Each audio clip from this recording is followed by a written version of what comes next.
Paz e luz, meus irmãos. André aqui com vocês mais uma vez para a gente fazer o estudo de mais uma passagem aqui do livro O Evangelho segundo o Espiritismo. Agora na página 227 desse mesmo livro que vocês estão vendo aí na thumb. Muito se pedirá àquele que muito recebeu. O servidor que houver sabido a vontade do seu senhor e que, todavia, não estiver preparado e não tiver feito o que esperava dele, será batido rudemente. Mas aquele que não houver sabido sua vontade e que tiver feito coisas dignas de castigo, será menos punido. Muito se pedirá àquele a quem se tiver muito dado, e se fará prestar maiores contas àqueles a quem se tiver confiado mais coisas. Eu vim a este mundo para exercer um julgamento, a fim de que aqueles que não veem vejam, e aqueles que veem se tornem cegos.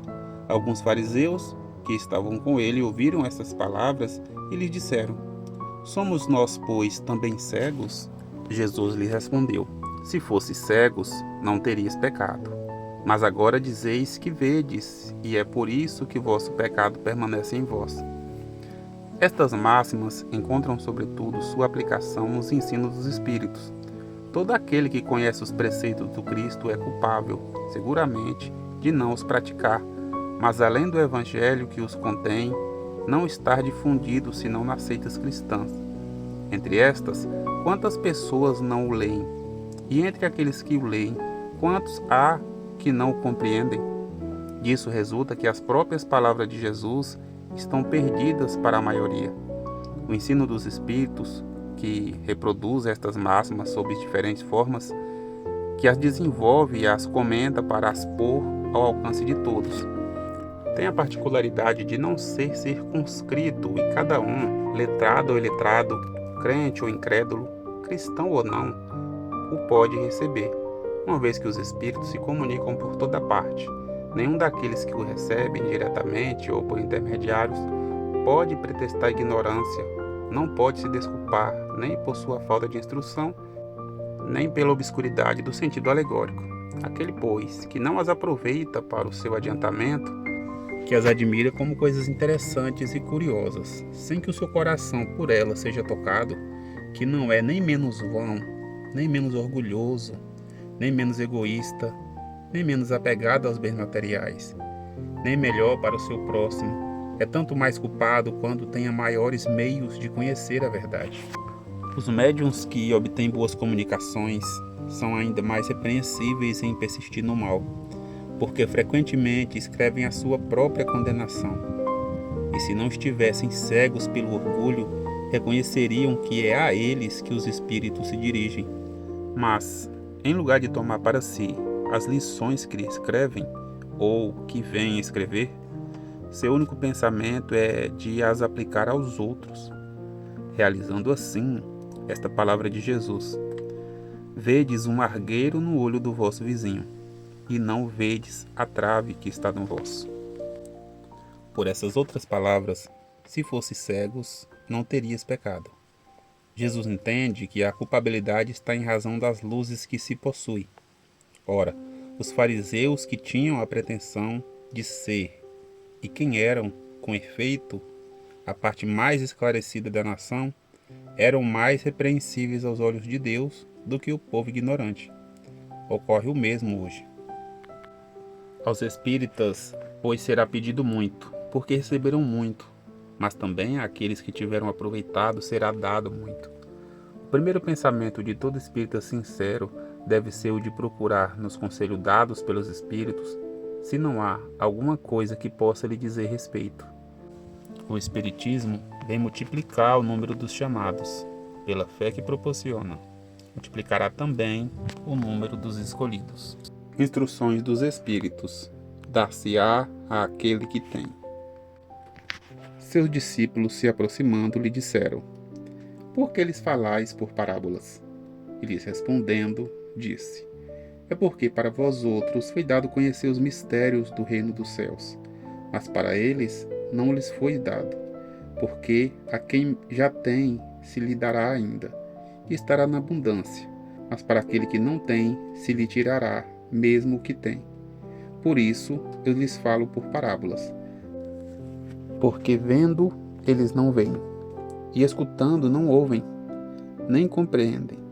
E a profecia de Isaías se cumpre neles quando disse: escutareis com os vossos ouvidos e não ouvireis. Olharei com os vossos olhos e não vereis. Prestai bem atenção naquilo que ouves, porque se servirá para convosco da mesma medida da qual vos servides para com os outros, e vos será dado ainda mais, porque se dará àquele que já tem, e para aquele que não tem, se lhe tirará mesmo o que tem. Dar-se-á àquele que já tem, e se tirará àquele que não tem. Meditai estes grandes ensinos que, frequentemente, vos parecem paradoxais. Aquele que recebeu é o que possui o sentido da palavra divina. Não a recebeu senão porque tentou dela se tornar digno. E o Senhor, em seu amor misericordioso, encoraja os esforços de quem tendem ao bem. Estes esforços firmes, perseverantes, atraem as graças do Senhor. É um ímã que chama para si as melhoras progressivas. As graças abundantes que vos tornam fortes para escalar a montanha santa, no cume da qual está o repouso depois do trabalho. Tira-se àquele que nada tem, ou que tem pouco. Tomar isto como uma oposição figurada. Deus não retira às suas criaturas o bem que se dignou lhes fazer. Homens cegos e surdos, abre as vossas inteligências e os vossos corações, vede pelo vosso espírito, ouve pela vossa alma, e não interpretei de maneira tão grosseiramente injustas as palavras daquele que fez resplandecer aos vossos olhos a justiça do Senhor. Não é Deus quem retira daquele que havia recebido pouco, é o próprio Espírito, ele mesmo que, pródigo e negligente, não sabe conservar o que tem e aumentar na fecundidade o óbolo que lhe caiu no coração. Aquele que não cultiva o campo que o trabalho do seu pai lhe ganhou, e o qual ele herda, vê esse campo se cobrir de ervas parasitas. É seu pai quem lhe toma as colheitas, que não quis preparar? Se deixou as sementes destinadas a produzir nesse campo mofar, por falta de cuidado, deve acusar seu pai, se elas não produzem nada? Não. Em lugar de acusar aquele que tinha tudo preparado para ele, de retomar seus dons, que acuse o verdadeiro autor das suas misérias, e que então, arrependido e ativo, se lance à obra com coragem, que rompa o solo ingrato com o esforço de sua vontade, que o lavre a fundo com a ajuda do arrependimento e da esperança, que nele jogue com confiança a semente que tiver escolhido como boa entre as más, que a regue com o seu amor e a sua caridade. E Deus, o Deus de amor e de caridade, dará àquele que já recebeu. Então ele verá os seus esforços coroados de sucesso, e um grão produz 100, e o outro 1000. Coragem, lavradores, tomai as vossas grades e as vossas charruas, lavrai os vossos corações, arrancai dele o joio, semeai aí a boa semente que o Senhor vos confia, e o orvalho do amor o fará produzir os frutos da caridade. Um Espírito Amigo, Bordeaux, 1862.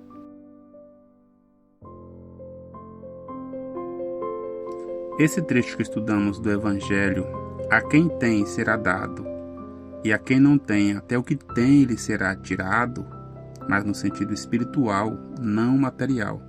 A ideia principal aqui é ter vontade de aprender e fazer o bem, ser aberto às coisas de Deus, ter esforço em se melhorar moralmente. Quem se esforça para entender, melhorar e praticar o bem, recebe cada vez mais luz, força, oportunidades e entendimento. Quem é indiferente, preguiçoso ou egoísta e deixa de usar os dons que recebeu, com o tempo perde essas oportunidades e fica mais pobre espiritualmente. O que não quer dizer que Deus tira nada de ninguém por capricho. Perder o que tem é consequência da própria pessoa, de não cuidar do que recebeu. talentos, inteligência, tempo, chance de fazer o bem. A comparação com o campo, o texto compara o espírito a um lavrador que herdou um campo pronto para plantar. Se ele não trabalha, o campo enche de ervas daninhas. Não é culpa do pai que deu o campo, mas dele que não cuidou. Em vez de culpar Deus pela vida difícil, a pessoa deve arrotear o solo, arrepender-se, criar coragem, se esforçar, plantar boas sementes, bons sentimentos e ações, e regar com amor e caridade. A mensagem de incentivo: Deus é amor e quer dar ainda mais a quem já começou um caminho do bem. Se a pessoa mudar de atitude e trabalhar interiormente, seus esforços serão abençoados. Uma boa ação rende muitos frutos, como um grão que produz 100. A moral da história é: lavrai os vossos corações, arrancai o joio, semeai a boa semente. Ou seja, cuide dos seus pensamentos e atitudes para que nasçam os frutos da caridade. Em resumo, use bem o que você já tem de conhecimento, bondade e oportunidades. Quanto mais você se esforçar no bem, mais receberá força e luz para continuar crescendo espiritualmente.